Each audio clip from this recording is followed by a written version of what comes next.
हो चुका है।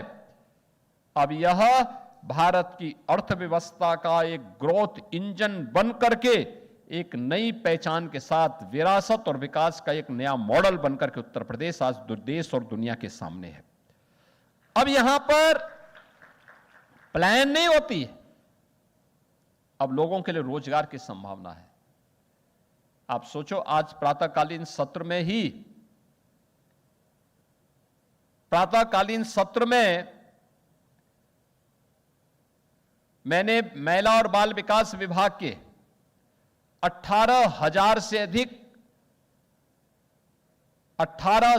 अधिक आंगनवाड़ी और आंगनवाड़ी सहायिकाओं को नियुक्ति पत्र वितरण का काम किया है। 18,000 से अधिक, इतनी बड़ी राशि में। कल 665 इस नर्सिंग ऑफिसर्स को नियुक्ति पत्र दिया। इससे पहले 3 दिन पहले 1262 नर्सिंग ऑफिसर्स को हम लोगों ने नियुक्ति पत्र वितरण का काम संपन्न किया। ये लगातार रोजगार मिशन रोजगार के अंतर्गत बिना भेदभाव के हर नौजवान को नौकरी और रोजगार की संभावनाओं के साथ जोड़ना, और आज उसी का परिणाम हम सबके सामने यहां देखने को मिल रहा है। आज मैंने जो आपको बताया कि ये राशि हम लोग जो यहां उपलब्ध करवाने का काम कर रहे हैं, हर एक स्तर पर आज गरीब को उसकी सुविधा का लाभ मिल रहा है। मुझे याद है जब हमने मुख्यमंत्री सामूहिक विवाह योजना प्रारंभ की थी। मुख्यमंत्री सामूहिक विवाह योजना, आज जब मैं किसी गरीब बेटी की सामूहिक विवाह योजना में शादी होते हुए देखता हूं तो मुझे अच्छा लगता है। दहेज मुक्त शादी, बाल विवाह से मुक्त विवाह,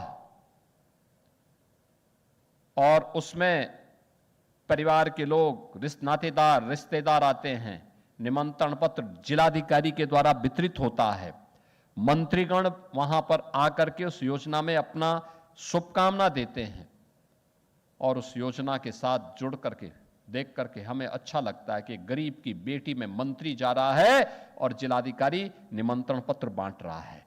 आज ये अच्छा लगता है कि गरीब की बेटी में भी इतने धूमधाम के साथ शादी हो सकती है। याद करिए, जब हम लोगों ने योजना चलाई थी, समाजवादी पार्टी ने इसकी खिल्ली उड़ाई थी। उन्होंने कहा ये गरीब के मजाक है। ये मजाक नहीं है।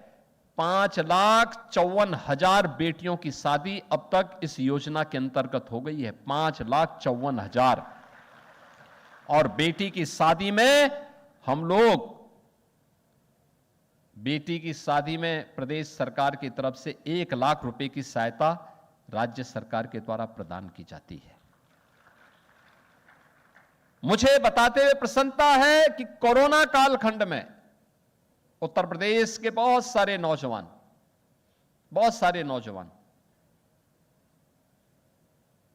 उत्तर प्रदेश के नौजवान कोचिंग के लिए दूसरे राज्यों में गए थे।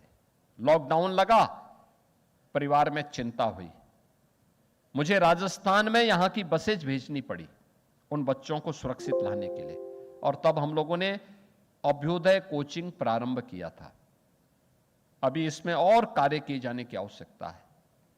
हर जिले में वर्चुअल भी और फिजिकली भी इस प्रक्रिया को तेज करने की आवश्यकता है। मेरा मानना है बहुत ही बेहतरीन इसके परिणाम आ सकते हैं, और भी अच्छे परिणाम आ सकते हैं। एक गाइड के रूप में, एक योजक के रूप में अभ्युदय कोचिंग को अपने आप को तैयार करना है, और इसके लिए समाज कल्याण विभाग को और मेहनत करने की आवश्यकता है, जिससे यूपीएससी की तैयारी करने वाला हो, Uttar Pradesh public service commission की तैयारी करने वाला हो, आईआईटी जेई का हो, नीट का हो, एनडीए का हो, सीडीएस का हो, किसी भी अन्य प्रतियोगी परीक्षाओं से जुड़ी हुई परीक्षा की तैयारी का मामला हो, उसका प्लेटफॉर्म अभ्युदय कोचिंग बने। हमने 2020-21 में प्रारंभ किया था, और मुझे बताते हुए प्रसन्नता है आज निःशुल्क कोचिंग के माध्यम से 1,15,000 से अधिक अभ्यर्थियों को यह अब तक इस सुविधा प्राप्त हो चुकी है। काफी बड़ी संख्या में लोग इससे आगे बढ़ते हैं और इस योजना का लाभ प्राप्त कर रहे हैं। इसमें और मेहनत कर दी जाए तो बड़ी संख्या में लोग फिजिकली भी और वर्चुअली भी इस योजना का लाभ लेते हुए दिखाई देंगे। और इसमें तो हम लोगों ने कहा था कि हमारे जो नए अधिकारी चयन होकर के आते हैं, यूपीएससी से, Uttar Pradesh public service commission से, आईआईटी जेईई से, नीट से, इन सबको हर दिन अपने जिले में 1 घंटे का समय इस कोचिंग के लिए देना चाहिए। वे दें, नई पीढ़ी को प्रशिक्षित करें, उसको प्रेरित करें, आगे बढ़ाएं। ज्ञान की परंपरा तो ऐसे ही बढ़ती है, आगे बढ़ेगी, क्योंकि अधिक से अधिक बच्चों का सिलेक्शन हो, एक स्वस्थ प्रतिस्पर्धा आगे बढ़े। और आज अभ्युदय कोचिंग को और अच्छा कार्य करने की आवश्यकता है। आदरणीय प्रधानमंत्री जी ने प्रधानमंत्री मातृ वंदना योजना में, इस योजना में भी 26-27 के लिए 525 करोड़ रुपए का प्रावधान किया है। और बेटी के जन्म लेने से लेकर के स्नातक तक की पढ़ाई के लिए भी हम लोगों ने पिछले 7 वर्ष में 26 लाख बालिकाएं इससे लाभान्वित हो रही हैं।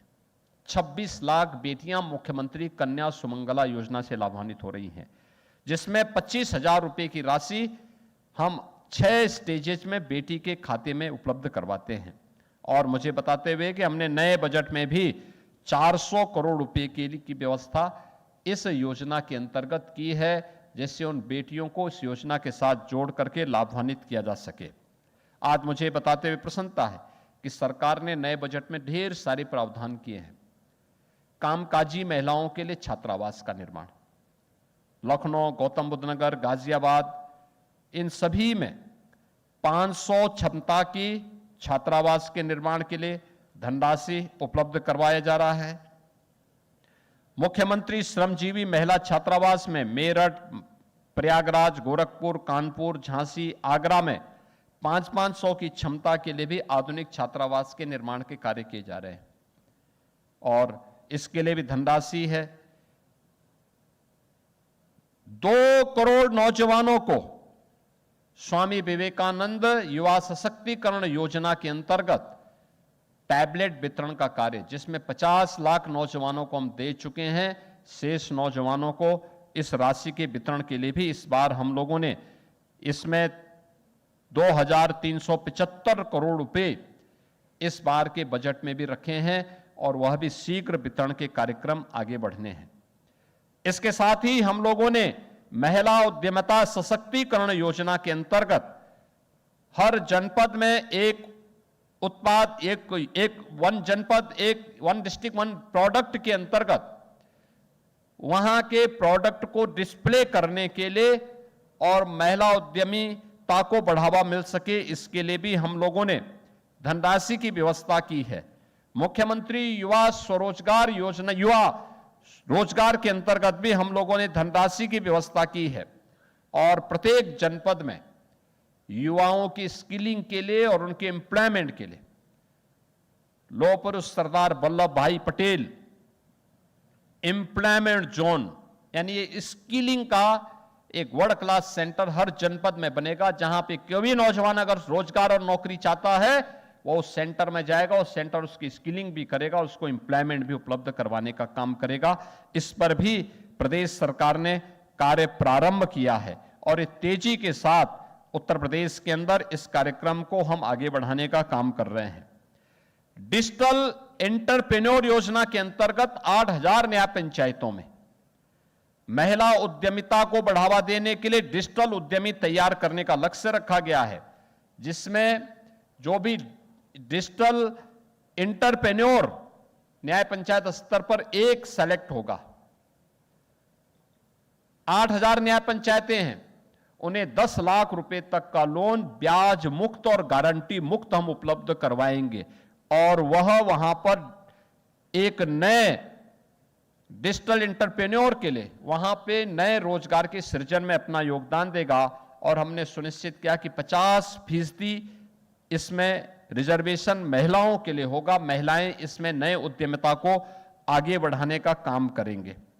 प्रदेश के अंदर मुख्यमंत्री युवा उद्यमी स्कीम के अंतर्गत अब तक हम लोग 1,40,000 युवाओं को 5 लाख रुपए तक का गारंटी मुक्त, ब्याज मुक्त ऋण की सुविधा उपलब्ध करवा चुके हैं। यानी 1,40,000 नए युवा उद्यमी प्रदेश के अंदर पिछले 1 वर्ष के अंदर तैयार हुए हैं और हमारा प्रयास है इसको और मजबूती के साथ आगे बढ़ाने का काम हम कर सकेंगे। इस विश्वास के साथ आज यह जो स्कॉलरशिप की अंतिम किस्त आज जारी हो रही है, इस पूरे वर्ष भर में जिन 67 लाख बच्चों को इस सुविधा का लाभ प्राप्त हुआ है, मैं उन सभी को इसके लिए बधाई देता हूं और अपेक्षा करता हूं। याद करना, ये स्कॉलरशिप इसलिए कि आप और मेहनत कर सके। याद रखना, परिश्रम का कोई विकल्प नहीं हो सकता, कोई विकल्प नहीं हो सकता। परिश्रम ही आपको आगे बढ़ाएगा। स्कॉलरशिप उसमें एक संबल का काम कर रहा है। स्कॉलरशिप आपकी मंजिल नहीं है, आपकी मंजिल आपका परिश्रम है और परिश्रम से जो प्राप्त आपके अंक हैं वो आपको आगे की मंजिल में चढ़ाएंगे। अगर आपने, जो यहां पे हमारे मंत्री जी ने भी कहा है कि अगर आपने मेहनत में कोताही बरती, स्कॉलरशिप के पैसे का दुरुपयोग किसी अन्य कार्य के लिए किया, याद करना कि ये स्कॉलरशिप आपके अंक खराब होने पर, आपका परिणाम खराब होने पर स्वतः ही बाधित हो जाती है। इसलिए उस प्रकार की नौबत ना आने पाए, ये सरकार का संबल है आपको सपोर्ट करने के लिए, आगे बढ़ने के लिए, और उत्तर प्रदेश के युवाओं के लिए एक प्लेटफॉर्म है, अपने को राष्ट्रीय और अंतर्राष्ट्रीय मंच पर प्रस्तुत करने का एक माध्यम भी है, उस प्रतिस्पर्धा के योग्य बनने का एक माध्यम भी है।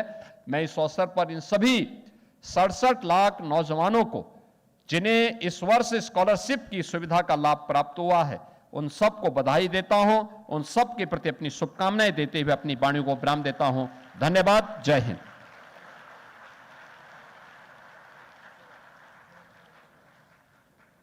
धन्यवाद आदरणीय मुख्य